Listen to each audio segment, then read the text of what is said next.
नमस्कार, मैं हूं आपके साथ सोनम राय। बुलेटिन की शुरुआत करते हैं। उत्तराखंड के राज्यपाल गुरमीत सिंह केदारनाथ धाम पहुंचे, जहां उन्होंने बाबा केदार के दर्शन कर यात्रा व्यवस्था और पुनर्निर्माण कार्यों का निरीक्षण किया। राज्यपाल ने श्रद्धालुओं से संवाद कर यात्रा को लेकर फीडबैक भी लिया। उन्होंने स्वच्छता, सुगम और यात्रा अतिथि देवो भव की भावना के साथ बेहतर सुविधाएं देने पर जोर दिया। राज्यपाल ने कहा कि चारधाम यात्रा आस्था के साथ साथ उत्तराखंड की अर्थव्यवस्था से भी जुड़ी है।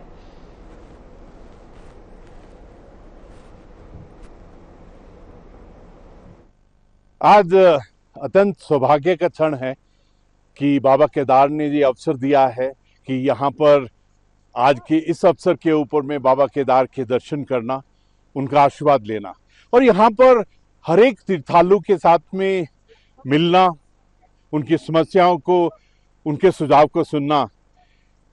हम तो पूरा साल इंतजार करते हैं कि चारधाम यात्रा शुरू होगी, पूरे साल मेहनत करते हैं ताकि एक दिव्यता से, भव्यता से, बहुत ही सुंदर तरीके से इसका संचालन हो। मुझे बहुत खुशी है कि हर एक जो उत्तराखंडी है, हर एक जिसने इसके अंदर में सहयोग दिया है, बहुत मेहनत किया है। ये क्षण है हमारे लिए सेवा का, समर्पण का।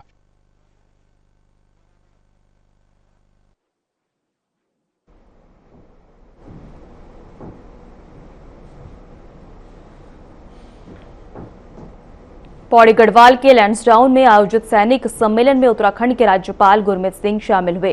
उन्होंने सैनिक, पूर्व सैनिक और वीर नारियों का सम्मान किया तथा वॉर मेमोरियल पहुंचकर शहीदों को श्रद्धांजलि अर्पित की। राज्यपाल ने गढ़वाल राइफल्स की वीरता और राष्ट्र सेवा की सराहना की है। इस दौरान उन्होंने जिले में चल रहे विकास कार्यों और पर्यटन योजनाओं की समीक्षा करते हुए जिला एवं सैन्य प्रशासन के बेहतर समन्वय पर जोर दिया।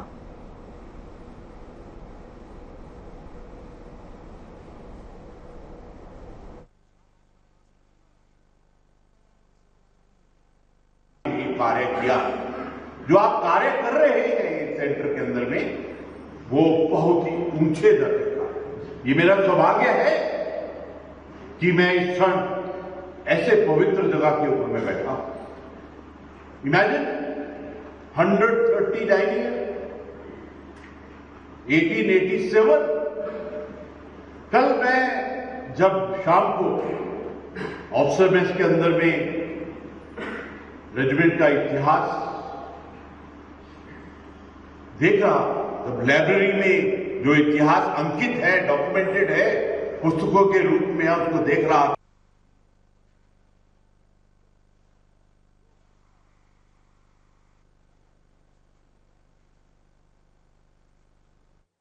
उत्तराखंड के राज्यपाल गुरमीत सिंह ने बद्रीनाथ धाम पहुंचकर भगवान बद्री विशाल के दर्शन किए और देश प्रदेश की खुशहाली की कामना की। इस दौरान उन्होंने तीर्थयात्रियों की सुविधा को देखते हुए सूक्ष्म पूजा अर्चना की और यात्रा व्यवस्थाओं का जायजा लिया। राज्यपाल ने आपको बता दें कि बद्रीनाथ धाम में चल रहे मास्टर प्लान और रिवर फ्रंट कार्यों का निरीक्षण करते हुए जिला प्रशासन और पुलिस की सराहना की है। उन्होंने श्रद्धालुओं से अनुशासन और भक्ति भाव के साथ यात्रा करने तथा स्थानीय उत्पादों को बढ़ावा देने की अपील भी की है।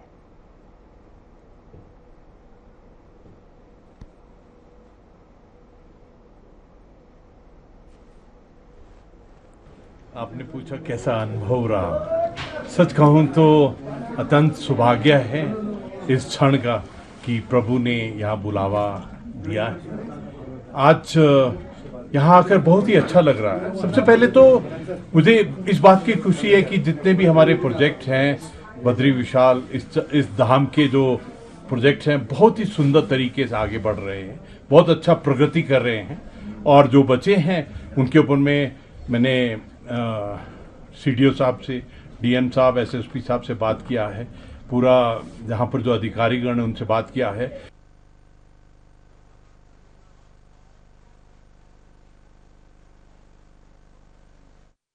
पश्चिम बंगाल में भाजपा सरकार के शपथ ग्रहण समारोह से लौटने के बाद मुख्यमंत्री पुष्कर सिंह धामी ने दिल्ली में भाजपा के राष्ट्रीय अध्यक्ष नितिन नवीन से मुलाकात की है। उन्होंने मुख्यमंत्री सोशल मीडिया प्लेटफॉर्म एक्स पर जानकारी साझा करते हुए बताया है कि बैठक में संरचनात्मक विषयों पर समसामयिक मुद्दों पर चर्चा हुई। इस दौरान उन्होंने मुख्यमंत्री ने भाजपा अध्यक्ष को उत्तराखंड का शहद भी भेंट किया। बैठक में बीजेपी प्रदेश अध्यक्ष और राज्यसभा सांसद महेंद्र भट्ट भी मौजूद रहे।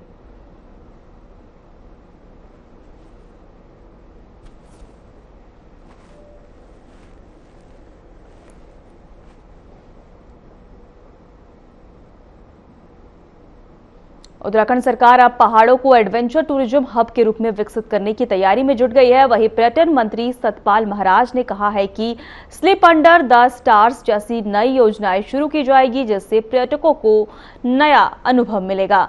उन्होंने बताया है कि औली और गौरसो में बेहतर बर्फबारी और यूरोप जैसे स्लोप्स मौजूद हैं, जहां अंतर्राष्ट्रीय स्तर के विंटर गेम्स आयोजित किए जा सकते हैं। सरकार अब एडवेंचर और विंटर टूरिज्म को बढ़ावा देने पर जोर दे रही है।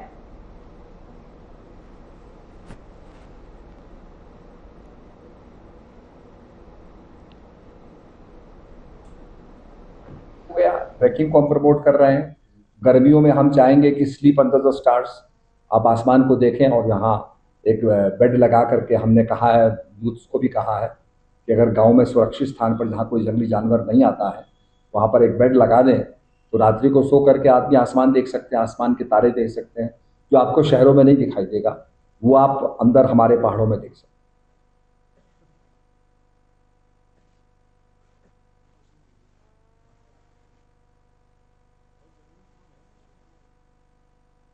ने 2027 विधानसभा चुनाव की तैयारियां तेज कर दी है। पश्चिम बंगाल समेत अन्य राज्यों में मिली जीत के बाद पार्टी अब उत्तराखंड में बंगाल मॉडल पर रणनीति तैयार कर रही है। वहीं बीजेपी प्रदेश महामंत्री कुंदन परिहार ने कहा है कि बूथ कमेटी, पन्ना प्रमुख और माइक्रो मैनेजमेंट को और मजबूत किया जाएगा। उन्होंने बताया है कि छोटी बैठकों और कार्यकर्ताओं की सक्रियता के जरिए संगठन को और भी ज्यादा मंडल से लेकर बूथ स्तर तक सक्रिय किया जा रहा है।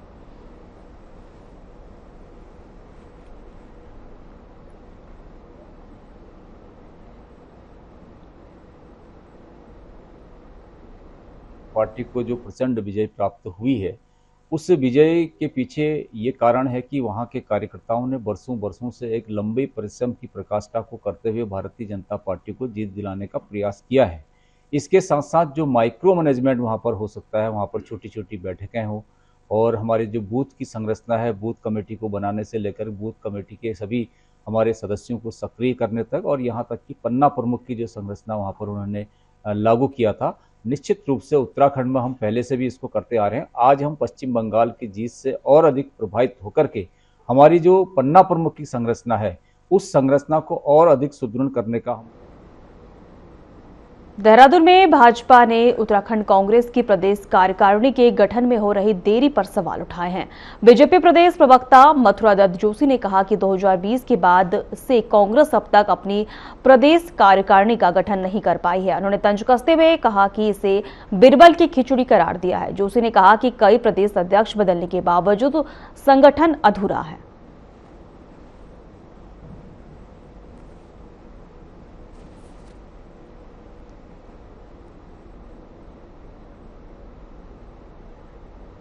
देखिए, 2020 से लगातार आप कार्यकारिणी के बारे में सुन रहे हैं। कांग्रेस पार्टी 2020 से अभी तक कार्यकारिणी नहीं बना पाई है।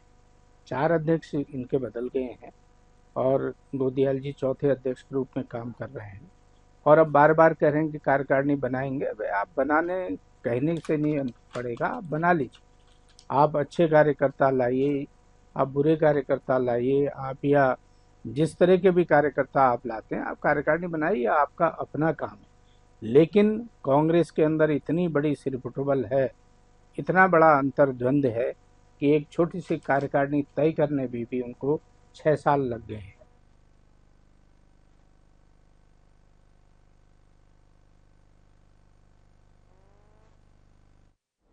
देहरादून में कांग्रेस के वरिष्ठ नेता और चक्राता विधायक प्रीतम सिंह ने 2027 विधानसभा चुनाव को लेकर बड़ा बयान दिया है। उन्होंने कहा है कि उत्तराखंड की जनता स्वाभिमानी है और किसी भी प्रलोभन में आने वाली नहीं है।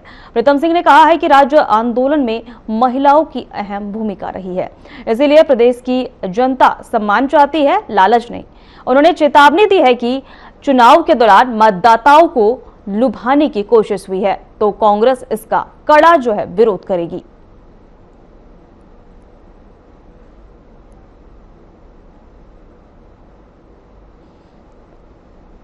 जहाँ तक उत्तराखंड का जिक्र आपने किया, उत्तराखंड के लोग बहुत स्वाभिमान वाले लोग। आपने देखा होगा राज्य निर्माण के समय कि किस तरीके से यहाँ की मातृशक्ति और आंदोलनकारियों ने राज्य प्राप्ति के लिए अपना बलिदान देने का काम किया है। उत्तराखंड के लोग सीने पे गोली खाते हैं, पीठ पे गोली नहीं खाते।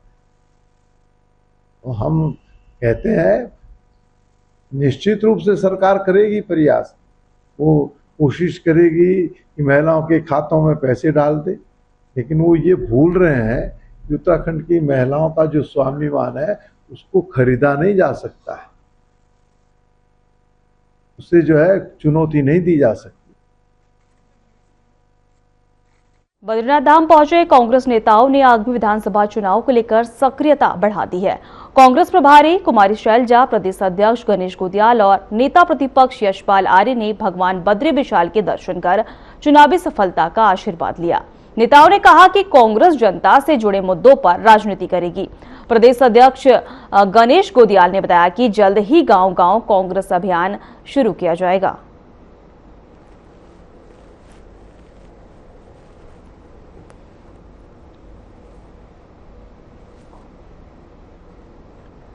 लालकुआ में युवा कांग्रेस नेता हेमवती नंदन दुर्गपाल ने प्रदेश की बिगड़ती कानून व्यवस्था को लेकर धामी सरकार पर निशाना साधा है। प्रेस वार्ता में उन्होंने कहा है कि उत्तराखंड में हत्या, लूट और महिलाओं के खिलाफ अपराध लगातार बढ़ रहे हैं। दुर्गपाल ने आरोप लगाया है कि कई मामलों में सत्ताधारी दल से जुड़े लोगों के नाम सामने आए हैं। उन्होंने अंकिता भंडारी प्रकरण का जिक्र करते हुए पीड़ितों को न्याय और दोषियों पर सख्त कार्रवाई की मांग की है।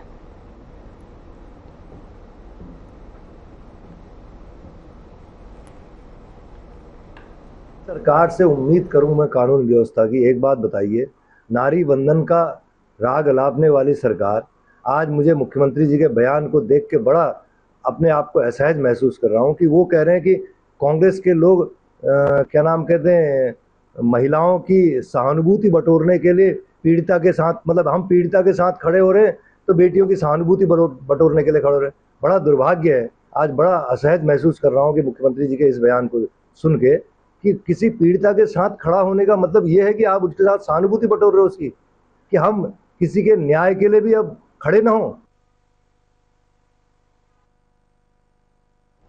देहरादून में आयोजित राष्ट्रीय लोक अदालत में एक ही दिन में 9080 मामलों का निस्तारण किया गया। जिला विधिक सेवा प्राधिकरण के तत्वाधान में आयोजित इस लोक अदालत में मोटर दुर्घटना, पारिवारिक विवाद, चेक बाउंस और सिविल मामलों का आपसी समझौते के आधार पर समाधान हुआ। विभिन्न मामलों में करोड़ों रुपए की धनराशि पर भी सहमति बनी। जिला विधिक सेवा प्राधिकरण की सचिव और वरिष्ठ सिविल जज सीमा डुंगरा कोटी ने कहा कि लोक अदालतें आम लोगों को त्वरित, सस्ता और सुलभ न्याय उपलब्ध कराने का प्रभावी माध्यम है।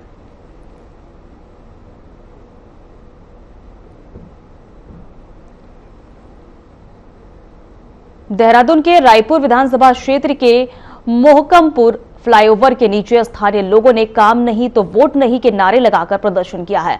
जन कल्याण समिति के बैनर तले लोगों ने आरोप लगाया है कि फ्लाईओवर बने 8 साल हो चुके हैं, लेकिन अब तक सर्विस लेन और सौंदर्यीकरण का कार्य अभी तक पूरा नहीं हुआ है। क्षेत्र में गंदगी और कूड़े की समस्याएं बनी हुई है। नाराज लोगों ने जनप्रतिनिधियों के खिलाफ विरोध जताते हुए जल्द समाधान की मांग की है।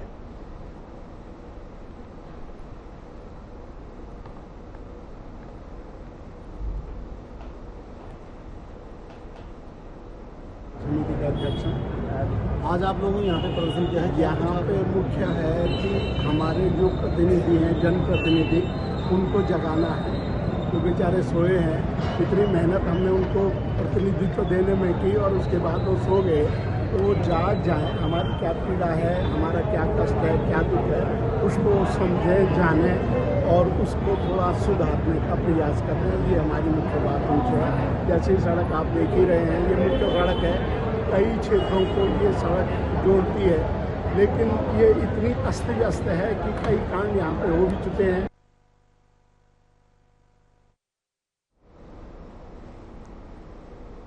देहरादून के प्रेमनगर स्थित नंदा की चौकी के पास बन रहे पुल को लेकर पीडब्ल्यूडी ने 31 मई तक निर्माण कार्य पूरा करने का दावा किया है।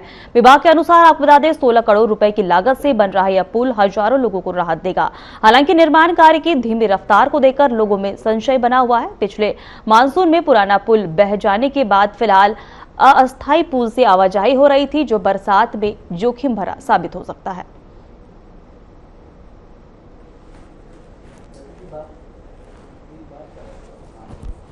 देखिए, जो हमारा प्लान बना है उसको करने के लिए जो हमारी पूरी कार्ययोजना बनी हुई है उसको हम 31 मई तक का टारगेट हमने रखा है कि 31 मई तक हम सेतु पर अपना जो यातायात है वो शुरू कर देंगे।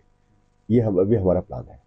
कुल लागत वगैरह कुल क्या है उसका? 16 करोड़ की इसमें हमें NHAI से पैसा मिला था। 16 करोड़ में ये हम बना रहे हैं। इसमें ब्रिज भी है और जो हमारे अप स्ट्रीम डाउन स्ट्रीम में जो प्रोटेक्शन वर्क कर रहे हैं उसका भी उसमें शामिल है। और जो हमारे एग्जिस्टिंग पियर्स थे उनको भी हमने स्ट्रेंथन कराया, जैकेटिंग।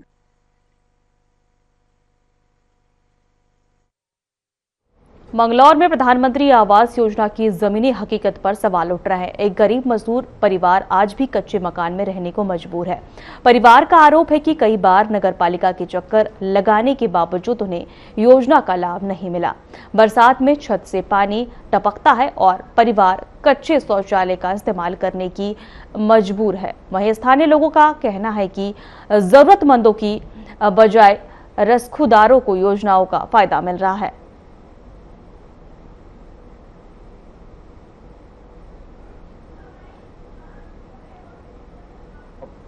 तीन बार जा ले गए, हमारे ऑनलाइन भी चढ़ गए थे और फिर वापसी हो गए। हमारे लिए कोई सुविधा ना, हमारा राशन कार्ड है जी, 15-16 साल हमारे शादी को हो गए और हमें तो कुछ भी नहीं, ना कोई सुविधा मिलती सरकार से। सरकार तो पक्के मकान बना रही है, पक्के मकान बना रही है, हमें बनाओ कहाँ बना के दे देगी। कभी बनाओ मान ले, कभी कोई पैसा मान ले, कभी कोई मान ले जी। अब हमारा मकान नहीं बन गया और हमने नगर पालिका में भरा था, वापिस हो गया, भरे और कैंसिल कर दें और क्या कहाँ करें, लारे लगा दें, कभी कुछ सबके बने, हमारे बनते नहीं हैंगे।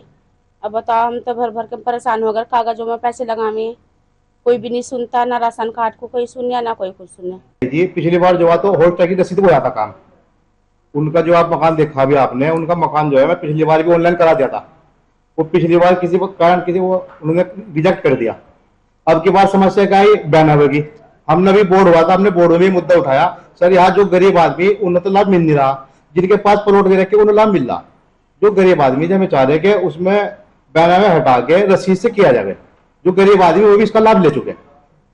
लेकिन क्या हो रहा है, इन्होंने बैनर लगा दिया। जब की बात बहुत से आदमी ऐसे 90% लोग जिनके पास गरीब आदमी जो पुश्तैनी नहीं रह रहे, उनके पास बैनर नहीं है, और जो मालदार आदमी जमीन लेगा प्लॉट लेगा उनके कफालम लगा रहे। सैंक्शन हो रहे हैं, ऐसा कुछ सरकारी डॉक्यूमेंट होते हैं जो पूरे करने पड़ते हैं प्रधानमंत्री आवास योजना के अंतर्गत। उसमें क्या है, पहले जो मकान सैंक्शन हुए वो हाउस टैक्स की रसीद से ही सैंक्शन हो गए थे। अब गवर्नमेंट ने हाउस टैक्स की रसीद को मना कर दिया। अब डॉक्यूमेंट चाहिए, या तो रजिस्टर्ड बैनामा हो, या रजिस्टर्ड गिफ्ट डीड हो, या वसीयत हो। इन 3 चीज़ों के आधार पर मकान सैंक्शन होते हैं जो पात्र होता है। लेकिन बेचारे यहाँ पर कुछ लोग ऐसे हैं जिन पे ये डॉक्यूमेंट नहीं और वो पात्र हैं। उसको मद्देनज़र रखते हुए हमने बोर्ड मीटिंग में अभी हमने एक प्रस्ताव पास किया है।